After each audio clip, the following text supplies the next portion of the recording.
Hi, it's Paulie here. Whee! Gems from my past. There is a game. It's a glorious game. It's an incredibly playable game, and it is rightly billed as the game that will not die. In the far off past, we're talking in the 70s, there was a mighty science fiction tabletop miniatures game, and it was called Starguard. And Starguard is a thing of beauty. This is my original set. The actual covers disappeared off it, but it is just this beautiful little book, and it had a supplement called Orilla. But the neat thing about this game is that it's still going, it's still played. It is a lively community that plays it. You'll find pages for this everywhere, and there have been new editions. You can get it online. It's really not expensive at all. Ta-da! And the new version is very large because it's full of lots of material. But okay, Starguard.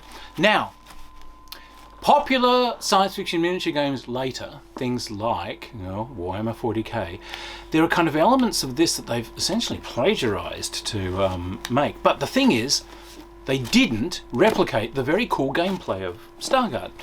So what Starguard did was, in these lovely little books, what they did was they laid out a universe. And that's a universe somewhere in the 23rd century where mankind has gone to space, yada yada squee. And of course there are sort of fights and things going on that lead to some really cool little miniatures games.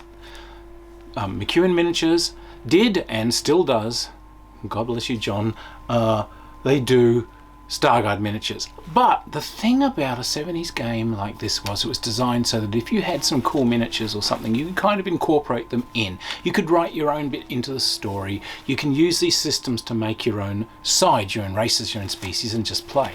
That's kind of why this new one is so large, because it's full of stuff from lots of players over the years that have done this, and so it's kind of added to the universe. And you can take as much or as little of it as you wish. At the core of it, the Starguard, which is Earth, and they are cool guys in body armor with laser rifles, and we've got all this kind of military organization, so you can organize your figures out, and they've got rocket-propelled mortars and sonic grenades and all this kind of cool stuff. And in the case of the Starguard, they got some power armor troops which are taken directly from good old Robin Heinlein. So they've got powered armor, jetpacks, they've got the nuke launchers and so on. This is a game where you can have nukes on the table. I love it. There is a beautiful reptilian race, the Ralnai. The Ralnai are almost like a feudal or samurai kind of group. They have a nobility, they have lower castes and so on, but their big problem is they don't breed wildly fast, and they had this huge accident. They had like a breeder world, a place where they were particularly hatching eggs and so on, and it got wiped out. So their birth rate is very, very low. So they have some stuff that they do to try and eke out their numbers.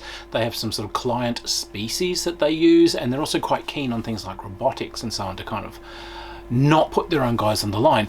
But they've still got this whole heroic ethos thing, so the upper caste warriors and so on still want to kind of make a name for themselves. So they're often there on their graph bikes with their force swords and, raging into battle, and yahoo, that's such fun.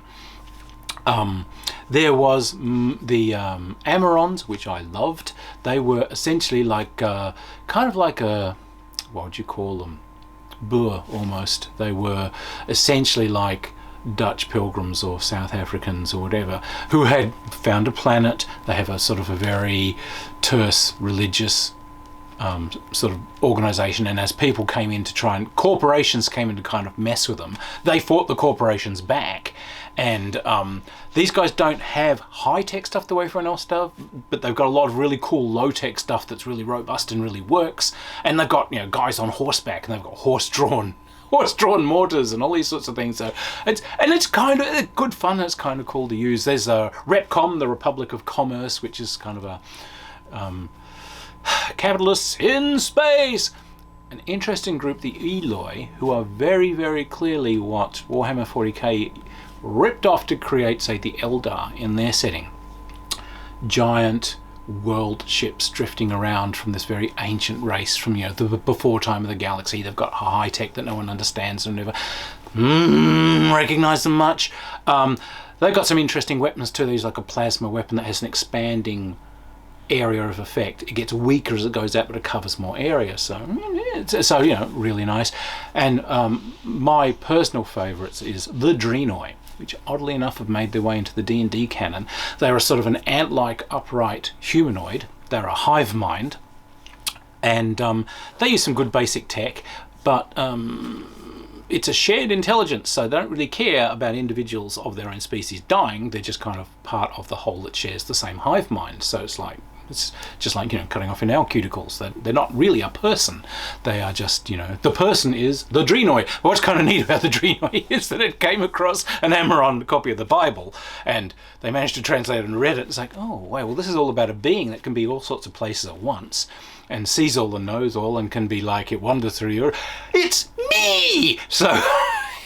part of the Drenoi sort of feels that it has a right to take over the whole place, because clearly it's God and just forgot about it. But they were an absolute riot to run, because they've got shells, so they don't really need body armor. So you can fling these things in massive, inhuman wave attacks, and they don't need force swords and all this stuff for melee, because they've got mandibles. So they were, and plus you can do things like strap nuclear bombs to the backs of some of them, and banzai! You could just rage these things in and detonate in the middle of people.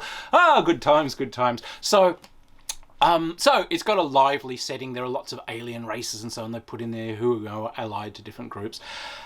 The system was based on a D10. So you have the weapons have range bands, you're rolling D10s or less to hit, and then you're rolling again to get through body armor and so on. They have a nice system for armored vehicle combat, which is done the same way. You are trying to get through force screens and shields, and different weapons have a different chance of getting through these things, which is all charted out very nicely for you when they do damage. And so there's lots of big weapons and so on, as well as all the infantry stuff. Where this thing shines is the infantry combat. Your groups and squads are organized. You have sort of a hidden movement system. You can attempt to see other groups and so on. You can only fire on what you can see, and so it plays out really well. These are beautiful games to play on a table, and you can just do things like I bought a whole bunch of space fighter models, Captain Harlock ones in fact, and you can make these, and you can just have okay, this one's going to be fighting for an airfield. You have a row of these fighters, you have a big radar dome down the end, a couple of buildings, yahoo, you've got instant settings. Or you go down to your local aquarium, you get lots of cool plastic aquarium plants and lime greens and pinks and yellows and so on, and instant alien jungle. This has always been this game where you can just fling yourself in. This is a terrific game for kids.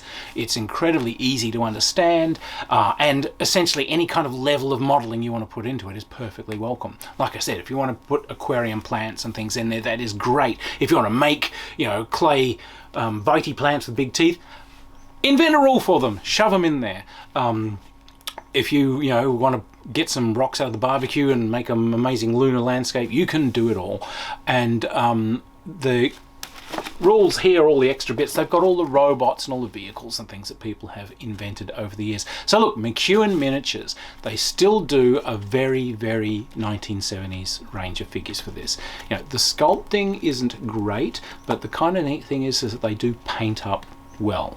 The Drenoi, wackily enough, ended up in some of the OSR rule systems as a player character race. They just kind of dropped the hive mind thing, but there they are. But the thing is, you can essentially put any sort of figures you want. There are a lot of Johansson miniatures and lots of other things. Did things like space kangaroos and space snakes, and there was lots of stuff that were done for a system called Space Marine that you can just fold into this. Essentially anything you want's really got a home here. So look, it really is the game that will not die. It's thoroughly playable.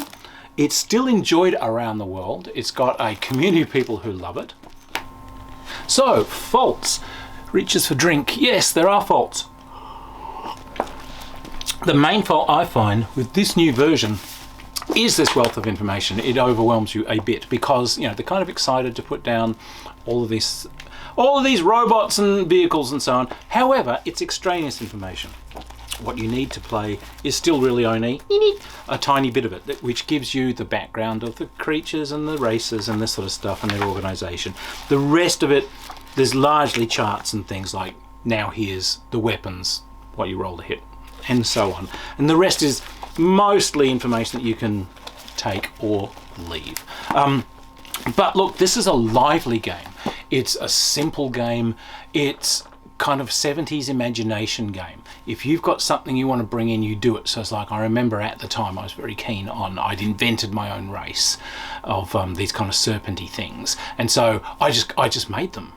I made my own miniatures and I was playing them. Oh, what are these? Well, they'll move this far, they'll do this, I'm going to use these weapons from the suite of different weapons, you know, a standard infantry weapon and so on. I just kind of think the snakes are cool, and we'll say that they're very hard to spot in, you know, grass and things because they're very low, but you know, their movement's a little bit slower than other people. Fantastic, you know, you're in.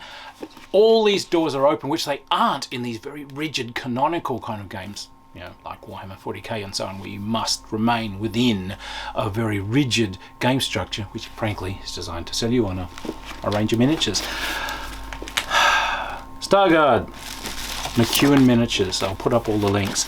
Go and have a look. If you used to play it, if you remember this from the way back, it's still here and it's still being played. If you haven't played it, this thing's an absolute riot. It's a hoot. This really is your choice for kind of a pickup game with friends, and it's a great introduction for young players into miniature gaming and science fiction.